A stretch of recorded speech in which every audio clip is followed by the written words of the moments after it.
Oke, bismillahirrahmanirrahim. Assalamualaikum warahmatullahi wabarakatuh. Waalaikumsalam warahmatullahi wabarakatuh. Selamat malam semuanya. Hari ini adalah pertemuan terakhir untuk mata kuliah Entrepreneurship 1 di semester ini ya. Dan hari ini saya akan menyampaikan materinya hanya sedikit, dan juga kisi-kisi UAS, dan juga tugasnya. Nah, untuk selama pemaparan materi, kalian boleh untuk langsung bertanya.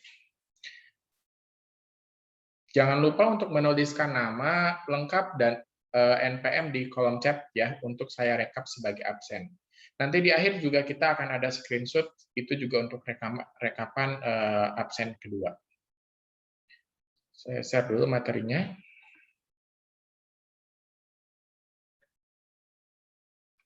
Oke. Kalian bisa lihat nih di layar monitor gitu ya, di PC Anda atau di gadget Anda, bahwa untuk materi hari ini adalah bagaimana kita mengembangkan sebuah usaha yang sudah didirikan. Mekanisme pengembangan usaha dengan ada beberapa cara yang bisa dilakukan oleh seorang entrepreneur. Di antaranya, yang pertama adalah metode franchising, yang kedua joint venture, yang ketiga acquisition atau akuisisi, yang keempat merger, dan yang kelima yang tidak dicantumkan di sini adalah leverage buyout, gitu ya. Jadi harus diingat, yang ada 5, yaitu dengan leverage buyout. Semuanya ini saya yakin sudah familiar di telinga kalian, gitu ya, bahwa oh, franchise seperti apa, joint venture seperti apa, akuisisi seperti apa, atau merger seperti apa. Nah, ini harus kalian ingat bahwa tentang hal ini juga akan keluar di ujian nanti, ujian akhir. Saya akan bahas satu-satu, jadi materinya cuma 5 ini. Yang pertama adalah franchising atau franchise, gitu ya. Nah, orang yang memberikan franchise itu disebut franchisor, gitu ya. Dan orang yang menerima atau membeli franchise disebut franchisee, gitu kan. Jadi franchise ini ada beberapa keuntungannya. Keuntungan dari franchising untuk franchisee berarti untuk yang penerimanya atau pembelinya, gitu ya. Yang pertama adalah dari sisi produknya, dia acceptance, artinya produknya karena sudah punya nama, servisnya juga, gitu ya, orang sudah diketahui, maka produknya biasanya diterima, lebih mudah diterima.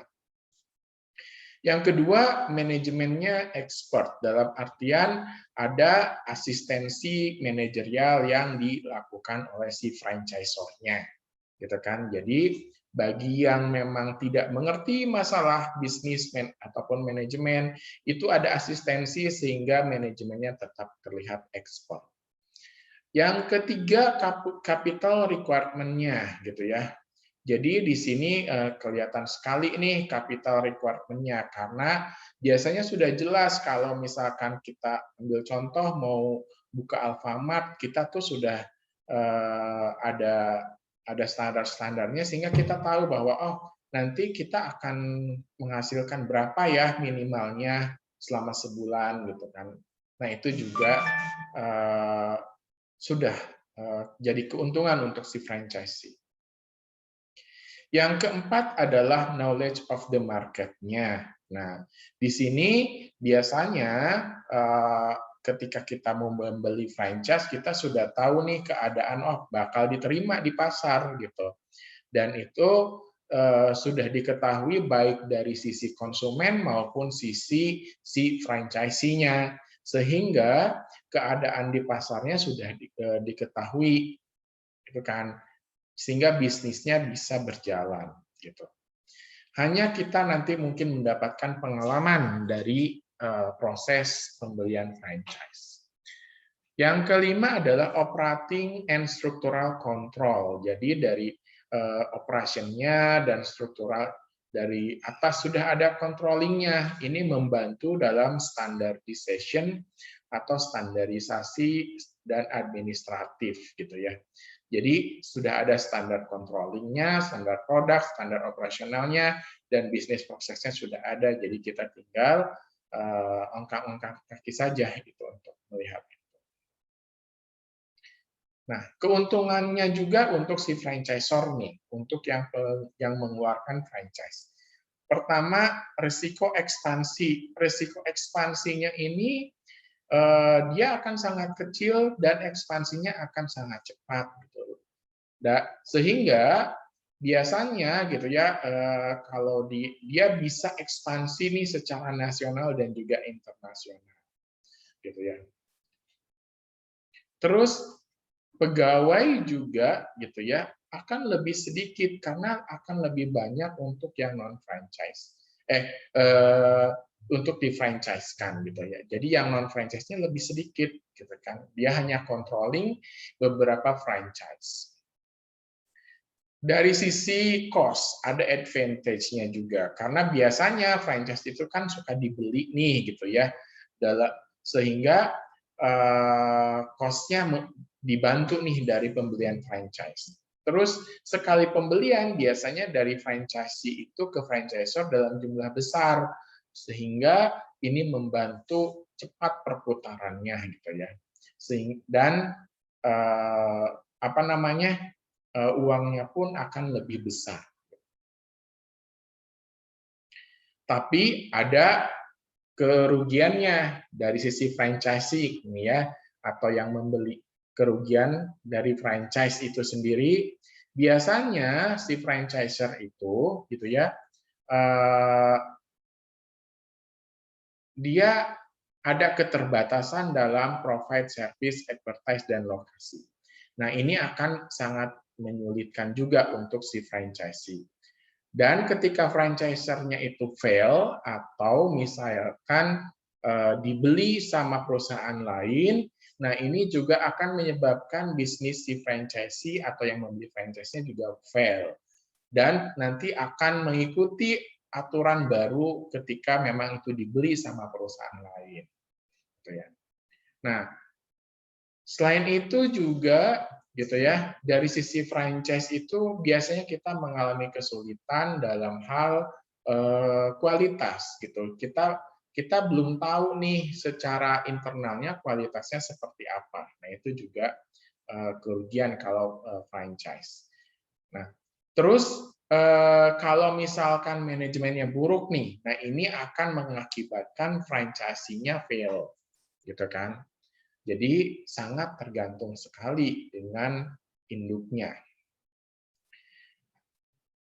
Semakin besar, semakin banyak franchise-nya, ini akan semakin sulit untuk maintain-nya, controlling-nya, sehingga harus dibatasi nih gitu ya. Nah, pembatasan ini akan mengakibatkan kesulitan untuk franchisee membeli, gitu kan. Nah, kalau diperbanyak juga akan membuatkan franchisor kesulitan dalam mengontrol. Nah, itu disadvantage-nya atau kerugiannya. Macam-macam franchise. Franchise itu ada dealership. Dealership ini contohnya adalah Alfamart, Indomaret, that's dealership gitu ya. Jadi semuanya dia kelola. Ada juga franchise yang hanya over namanya saja, image-nya saja dan metodenya.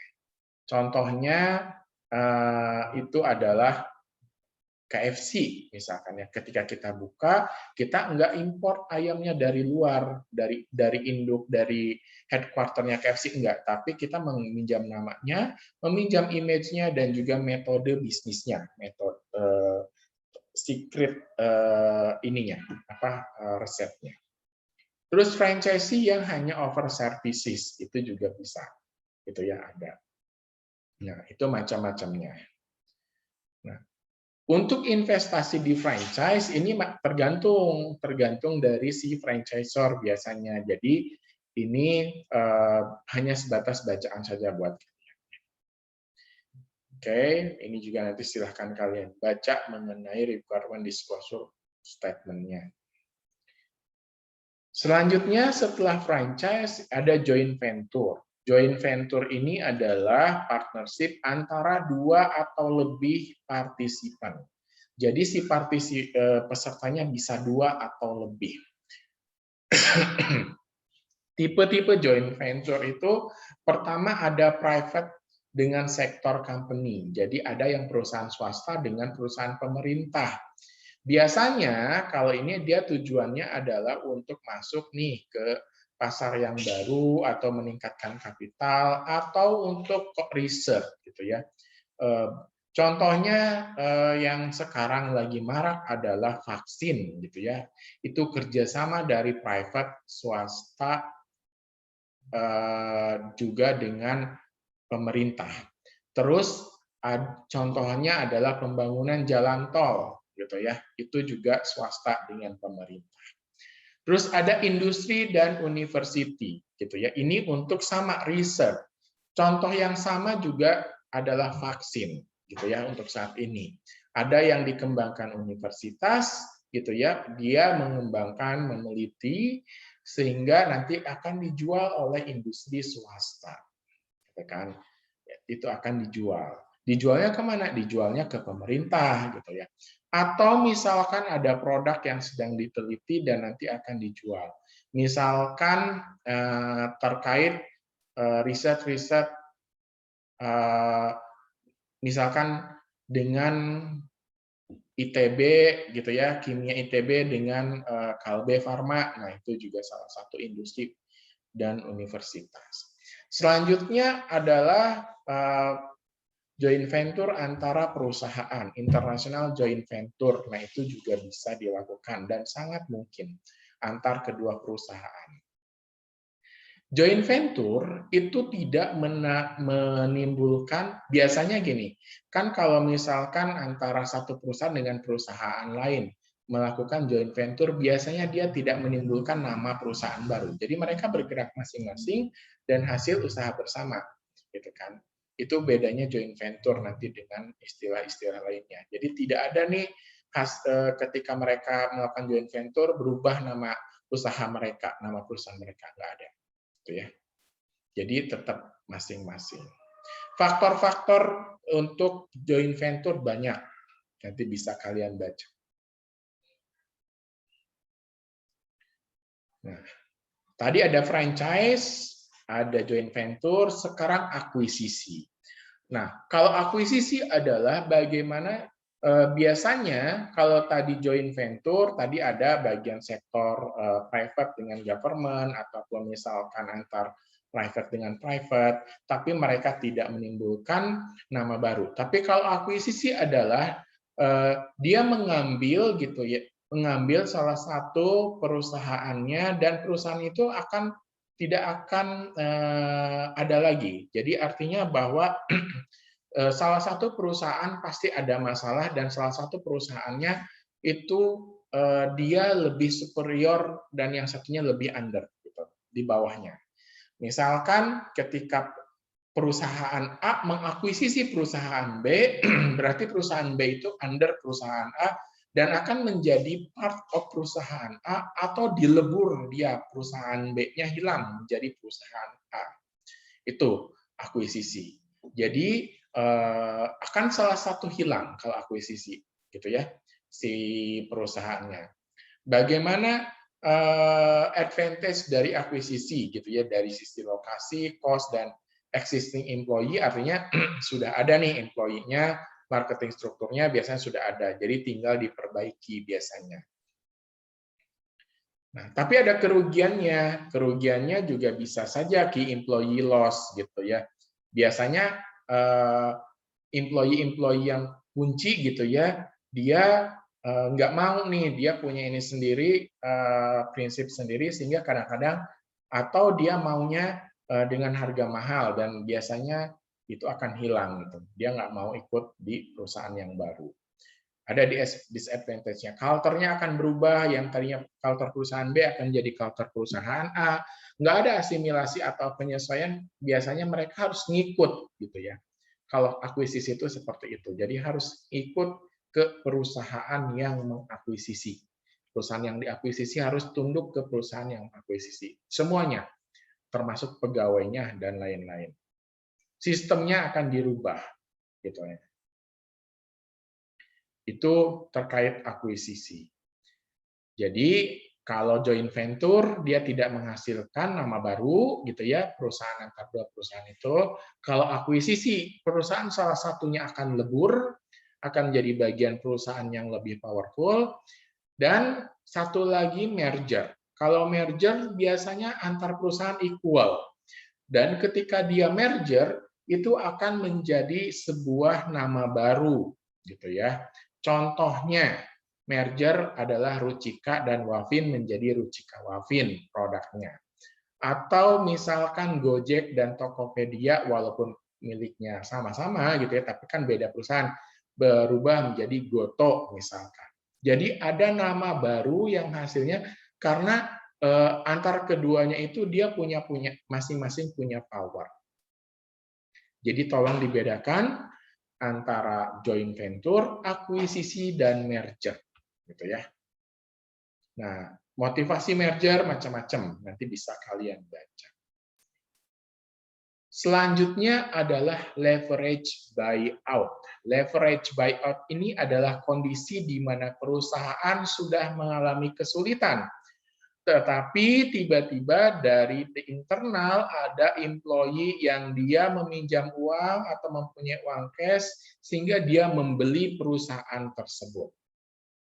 Artinya ada perubahan kepemilikan yang tadinya misalkan perusahaan itu dimiliki oleh si A, ada si B di sini sehingga diganti si A-nya hilang. Si B-nya awalnya employee sekarang jadi owner. Itu satu.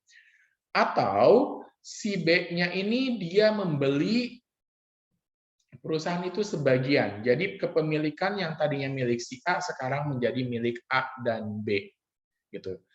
Kenapa dilakukan seperti itu? Karena anggapan si B punya uang dan uang ini memang diperlukan oleh perusahaan agar dia bisa berjalan kembali normal.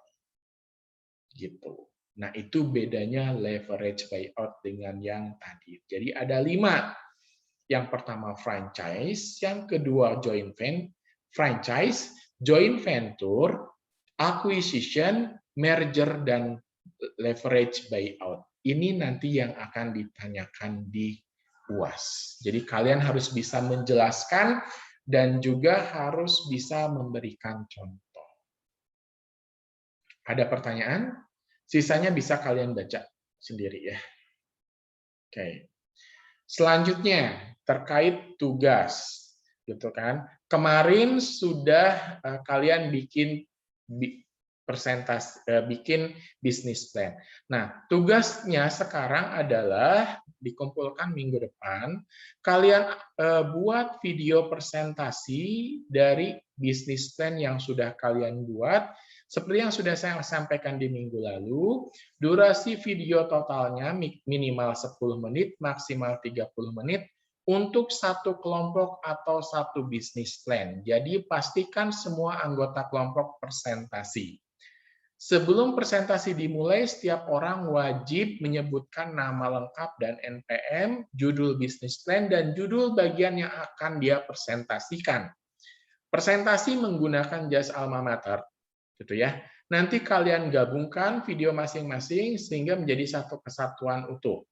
Nah, tapi kalian harus punya bagian masing-masingnya juga, gitu ya. Nah, bagian masing-masing ini yang akan saya minta upload nanti di di UAS, gitu kan. Kalau ini tugas kelompok, nanti di UAS kan masing-masing. Jadi kalian untuk yang tugas ini adalah lebih baik sih menurut saya kalian upload di YouTube, nanti kasih linknya di LMS. Jadi itu lebih cepat dibandingkan harus upload di LMS, itu akan lama. Termasuk nanti kalau pas UAS juga sama, ya. Pas UAS juga sama, nanti cantumkan linknya. Nah, itu materi dan juga tugasnya. Sekarang saya akan kasih kisi-kisi untuk UAS. Sebentar, kisi-kisi UAS-nya mana ya? Oke, ini adalah kisi-kisi UAS. Tidak akan saya bagikan di grup WA, jadi kalian screen capture saja di sini, gitu ya, atau kalian tulis, terserah. Yang pertama adalah UAS-nya seperti biasa teori di online. Nanti kalian definisi marketing plan itu ada di chapter-nya marketing plan. Jadi kalian jangan cari dari mana-mana.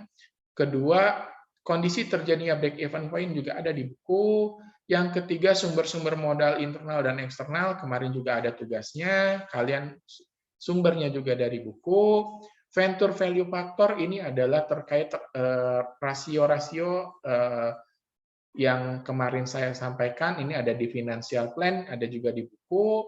Terus ada unsolved metric gitu ya. Jadi ketika misalkan disuruh menjelaskan ini, yang kalian jelaskan bukan seperti ini. Produknya existing, marketnya existing, berarti strateginya penetration strategi. Bukan.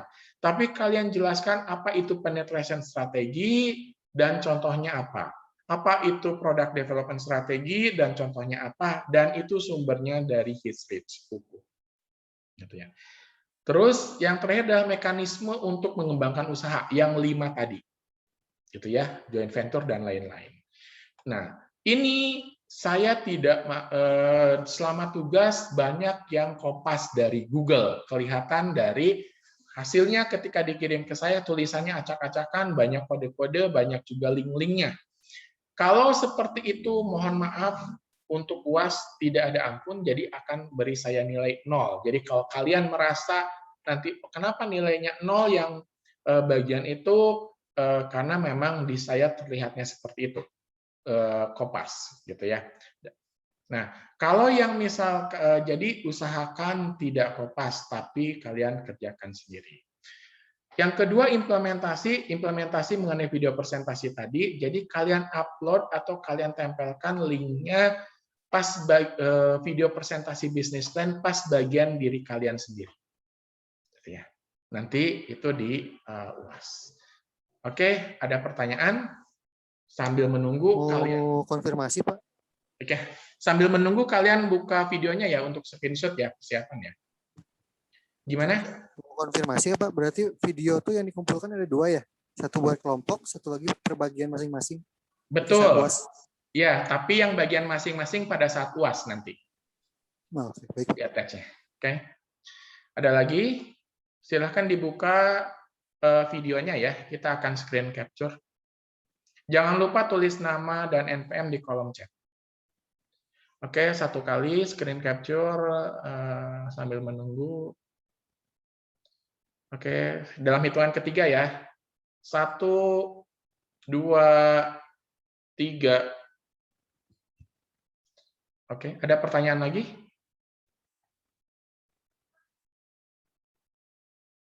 Tidak ada? Oke, kalau tidak ada berarti sudah jelas ya tugasnya.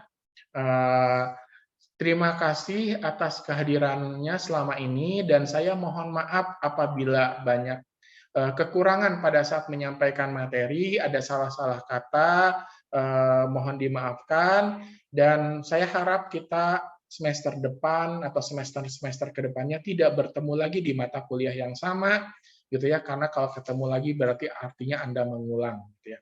Kalau ada tugas yang belum dikerjakan, nanti kalian lihat saja nanti di akhir penilaian, kalau merasa kurang puas, nanti biasanya saya akan memberikan tugas-tugas tambahan. Oke, seperti itu. Sampaikan permohonan maaf kepada rekan-rekan yang tidak hadir, gitu ya. Selama 1 semester ini, terima kasih atas atensi kalian dan semoga kalian cepat lulus ya. Oke, perkuliahan hari ini cukup sampai sekian. Terima kasih atas kehadirannya. Selamat malam. Sampai ketemu di UAS. Wassalamualaikum warahmatullahi wabarakatuh. Boleh meninggalkan. Waalaikumsalam warahmatullahi wabarakatuh. Ya, sama-sama.